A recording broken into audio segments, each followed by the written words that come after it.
Okay, page 3.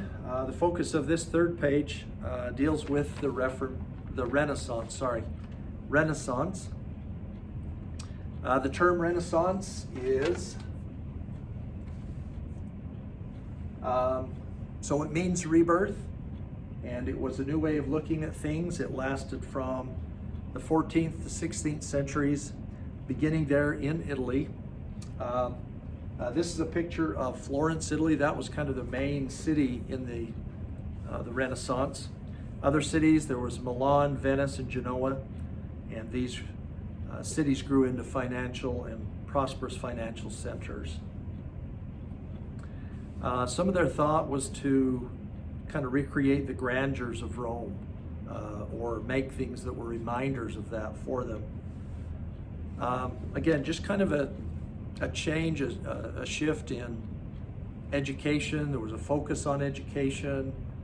People wanted to have classical art things. They wanted, they started to question things also under the Renaissance. So patrons, these were supporters of the arts, mainly and specifically financial supporters. And the most famous was the Medici family. In our class, we've watched The Agony and the Ecstasy, and Michelangelo is played by Charlton Heston. And anyway, there's a young woman who is married, but she's a good friend of Michelangelo, and she is a Medici, a member of the Medici family. So they were big supporters of it. These patrons admired and encouraged art and literature, scholarship. There's one part in that movie where he's painting on the Sistine Chapel, and she has arranged for the last 6 months for over 300 people to meet Michelangelo. And he gets home, he sees her carriage, realizes he's forgot, and they've all left and gone home, and he forgot. But she says, why should anybody care? She spent all that time and effort in arranging for that, so she wasn't very happy with him. Okay, the term humanities, these are subjects that are concerned with humankind and culture. These focused on worldly subjects rather than religious issues, and some of the main subjects, grammar, rhetoric, poetry, and history. So I tell my students geography, world history, U.S. history, U.S. studies. Those are, here at the high school, those are social studies classes. But when you go to college, we refer to those as humanities. Sociology, psychology would be added to that list, and all of those, again, considered humanities subjects. So the printing press was a major development, very important invention, and just such a great tool at getting information out. So the most exciting development at this time, and Johann Gutenberg, okay, his name right there, he is usually credited with printing the first book, which would be a copy of the Bible. So when a person before the printing press, if you wanted a copy of something, first, if you could afford it, then you would pay somebody to get you a copy. And how they would acquire that is you would probably be paying a scribe, and that is a person who would then copy it down word for word, just handwrite it word for word. That would take a considerable amount of time, years if I'm not mistaken. Okay, but with the printing press, so the printing press, movable type, these had three main effects. So bookmaking was cheaper. It was obviously faster. I probably should have those reversed. Since it was faster, that made it cheaper. And also more people, especially scholars, could have better access to it. So again, probably not something every single person had, but it was made more available to everyone. So just a quick kind of description here.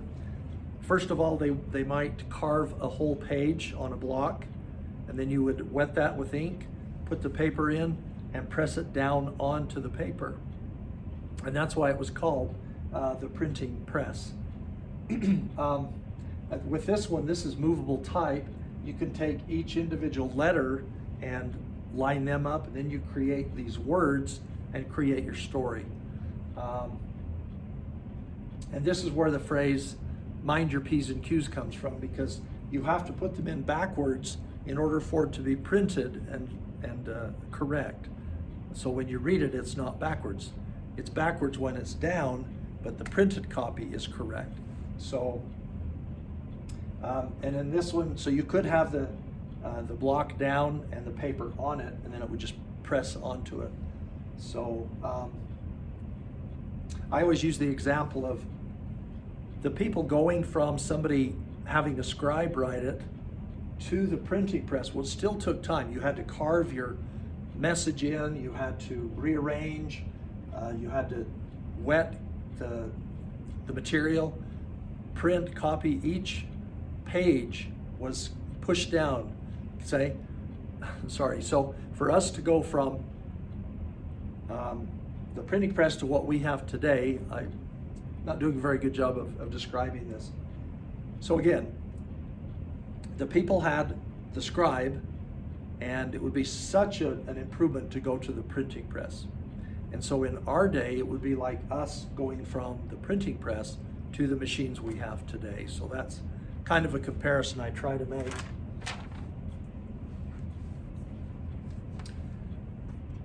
Okay, we have some Renaissance writers, Cervantes, Rabelais, and Shakespeare. Cervantes wrote Don Quixote. I always have trouble thinking of a story by Rabelais at first. And then Shakespeare, of course, everybody knows his many plays and stories that he wrote. And these brought to life the ideals of the Renaissance. Oh, sorry, there it is. Okay. And the Renaissance artists tried to show individuality of each person. They used balance and proportion, kind of back to the Romanesque style in their architecture. They also had the discovery of perspective, which we'll do on the next one. So this one you can see with these columns how they get shorter, and that gives you that image of distance or depth in the picture. It's shown better in this one here.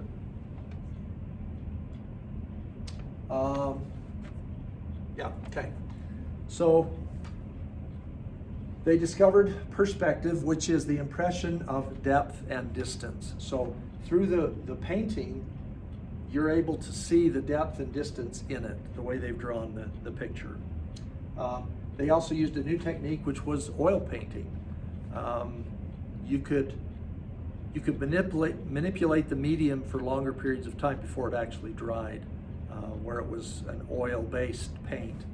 But again, back to the depth and distance. So you can see across the bottom of this picture, this is tile, and then you can see the molding and columns up here in the top. And if you look at these lines, if you follow the lines, they draw you right to the center of that picture. I believe in that movie also, The Agony and the Ecstasy. This one guy is always trying to kind of push or promote Raphael onto the Pope, who has commissioned Michelangelo to do the ceiling. And at every opportunity, if it looks like Michelangelo's not going to be able to do it, hey, Raphael could finish.